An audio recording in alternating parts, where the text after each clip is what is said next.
Nous sommes de retour dans la matinale LN24 en ce vendredi matin. La chronique éco. Bonjour Bruno Van Pottelsberg. J'ai toujours un peu de mal avec votre nom, c'est pas toujours évident. Je rappelle que vous êtes professeur à l'ULB.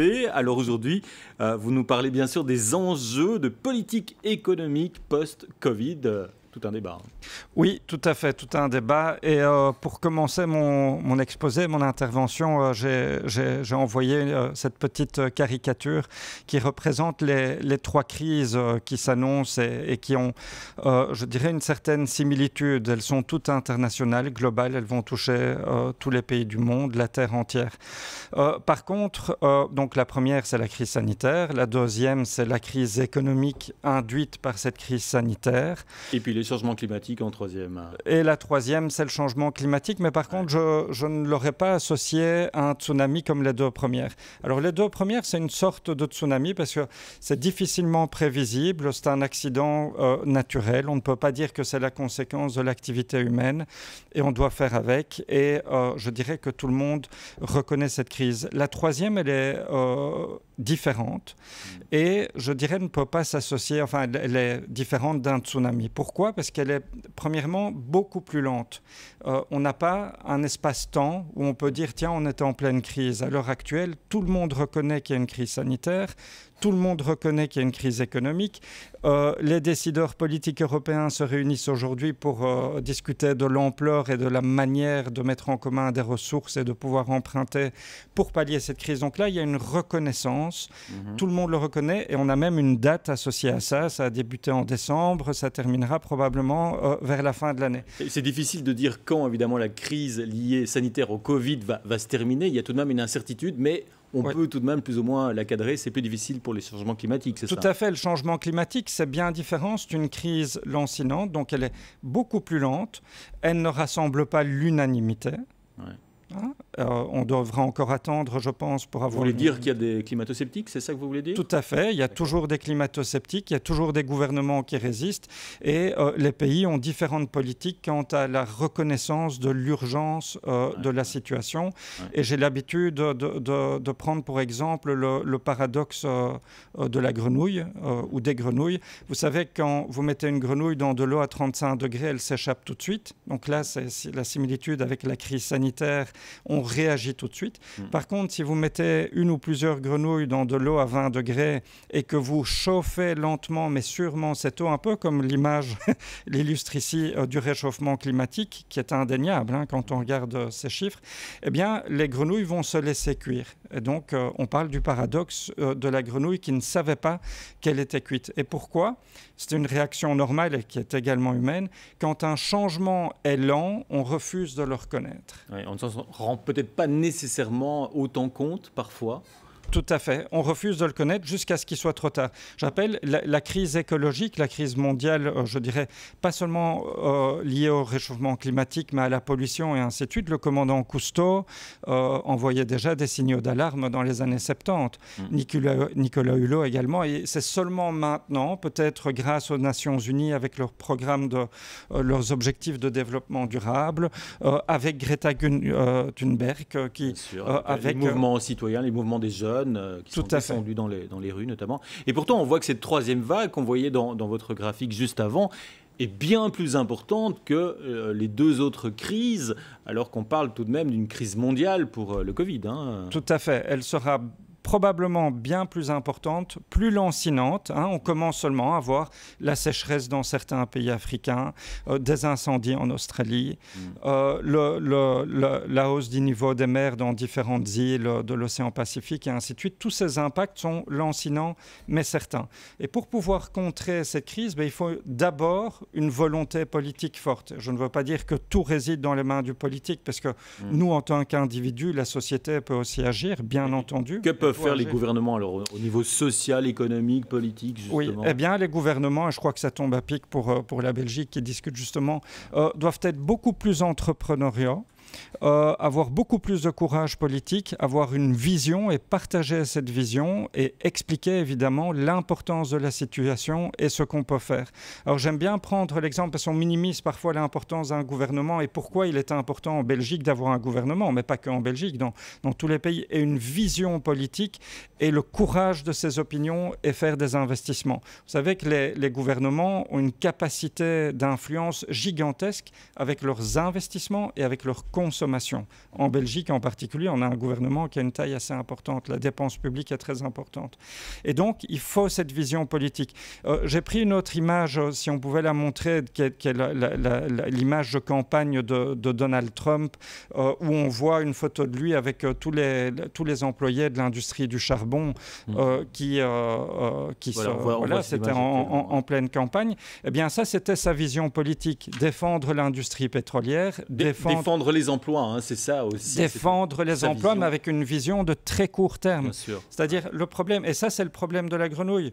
On veut protéger des emplois, c'est très bien, mais il faut préparer les emplois et les transformer vers les emplois du futur qui, eux, ont une empreinte écologique de moindre importance et qui ont un impact économique plus important. Il y a également ici une courbe qui est très intéressante que j'utilise avec mes étudiants pour montrer l'importance des politiques de sciences et technologies.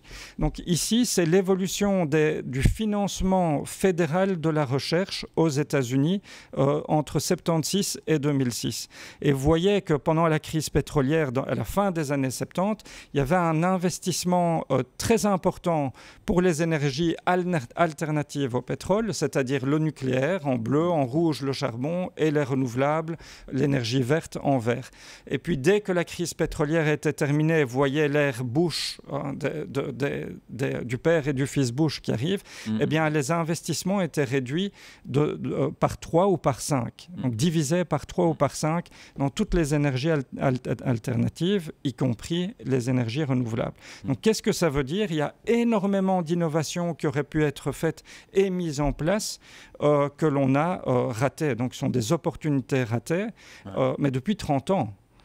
Et donc vous voyez, et là c'est encore une fois le rôle de l'État qui est fondamental pour pouvoir aider au développement. Alors peut-être juste un mot, le rôle de l'État, des gouvernements, à Bruxelles par exemple, écolo, et dans le gouvernement, ils ne prennent pas suffisamment, vous pensez, de mesures importantes vers cette transition. Il y en a pourtant. Hein. Si, tout à fait. Il y a toute une série de clics, de partis politiques, de citoyens qui sont complètement convaincus, mais ce qu'il faut, c'est qu'il y ait une vision beaucoup plus large, un investissement beaucoup plus important de la part des gouvernements. Ici, vous avez une autre image qui est la capacité que l'on a à l'heure actuelle, qui est encore assez chère, mais qui sont des technologies qui existent, de capter le CO2 dans l'atmosphère et de le transformer en carburant.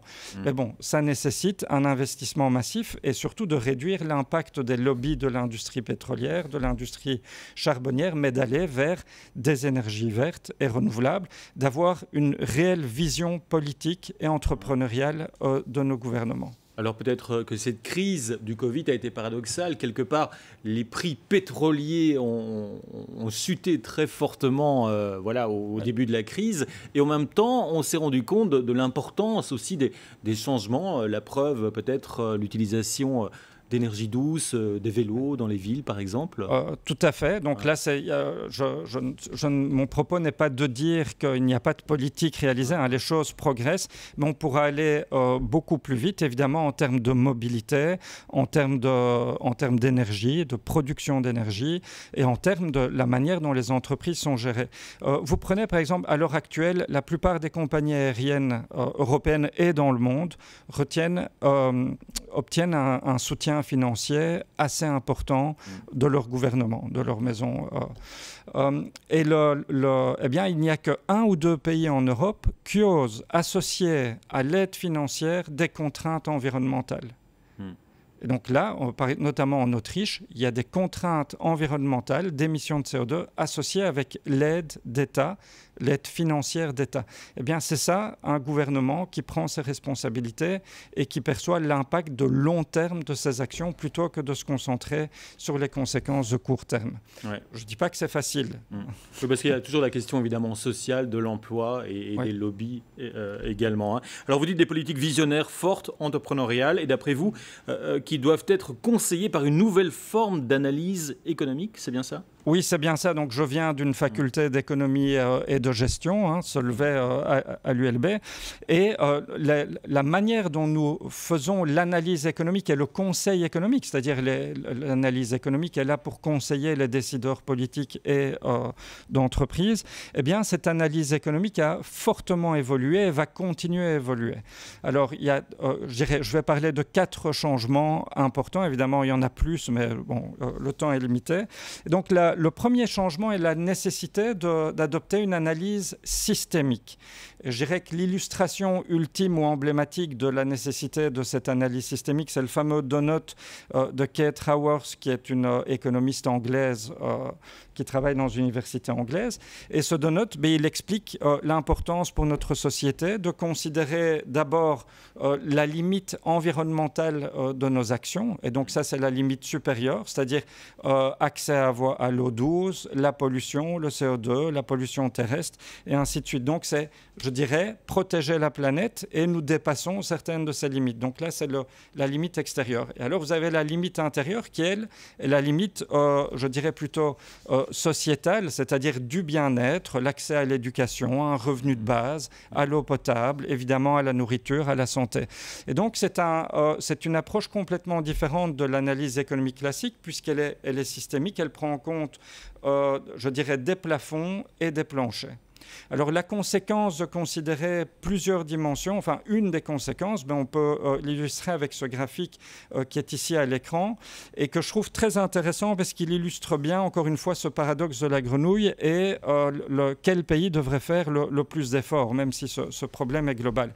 Alors sur l'écran, vous voyez ici, donc, sur l'axe horizontal, c'est l'indice de développement humain. Et cet indice de développement humain, il représente la richesse par habitant, le niveau d'éducation et l'espérance de vie. Donc plus on est à droite, plus on a une vie, je dirais, confortable. Et tous les pays bleus, les points bleus, représentent des pays de la zone Europe. En gris, c'est l'Amérique du Nord et ainsi de suite.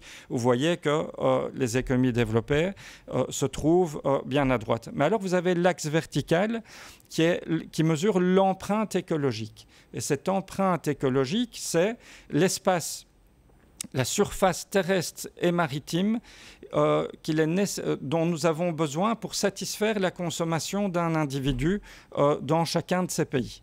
Et donc, plus on est élevé, plus la consommation et la gestion des déchets de cette consommation, donc c'est les deux, c'est la consommation et je dirais l'espace terre dont nous avons besoin pour gérer ces déchets, pour les faire disparaître, eh bien, ça augmente. Et vous voyez que nous sommes en Europe et aux États-Unis ou en Amérique du Nord nettement dans le haut de ce cadran, c'est-à-dire une empreinte écologique très importante. Et alors, vous avez cette ligne horizontale qui s'appelle la biocapacité.